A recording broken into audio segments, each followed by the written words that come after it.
Ya, berikutnya setelah transaksi untuk masing-masing unit usaha, bagaimana kalau transaksi yang lain-lain?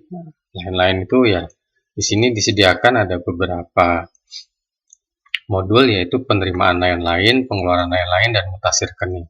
Apa saja yang diisi? Dan kalau di penerimaan lain-lain itu bisa diisikan seperti penambahan modal, atau ada anggota yang menyetorkan modal tambahan, atau modal ada investor nyetor modal, atau jadi penerimaan yang memang tidak bisa digolongkan terhadap usaha-usaha yang ada tadi. Ada usaha jasa, dagang, dan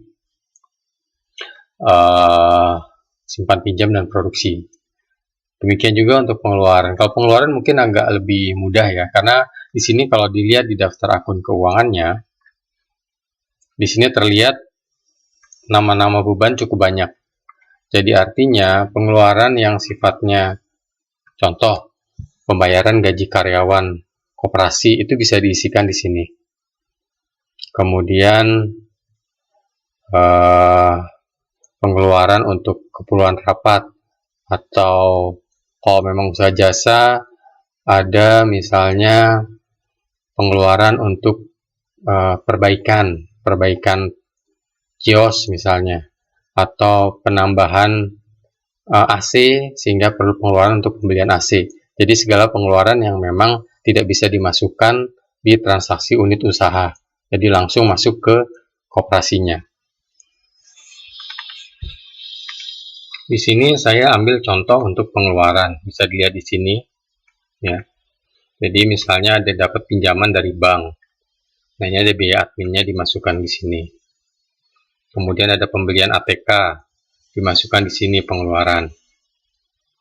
Kemudian gaji karyawan, pembayaran utang usaha ya. Jadi data-data ini nanti akan ada di file contoh yang bisa dijadikan referensi kalau transaksi seperti ini masuknya kemana. Itu untuk pengeluaran lain-lain ya. Kemudian nah di sini penerimaan pinjaman bank. Jadi pinjaman bank diterima, diisinya di sini. Ini masuk ke penerimaan lain-lain ya. Cara pengisiannya sama dengan pengisian di data usaha. Jadi diisikan tanggalnya, kemudian uraiannya, jumlah totalnya, pilih rekeningnya, dan kategori laporannya. Kemudian apabila diperlukan tanda terima, kwitansi, bisa dipilih nomornya di sini ya. Jadi kalau masih bingung bisa buka file contohnya, atau bisa juga lihat pengisian untuk transaksi unit usaha. Setelah itu ada mutasi rekening ya.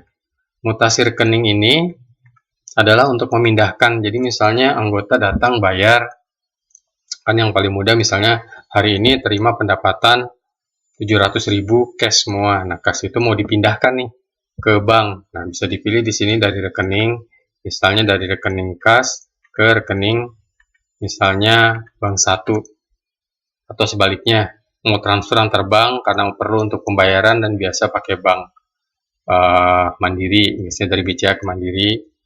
Jadi ini memang untuk mengatur mutasi rekening. Tidak ada pengaruhnya di sisi laporan transaksi, hanya ini akan mempengaruhi saldo di neraca ya, saldo di neraca.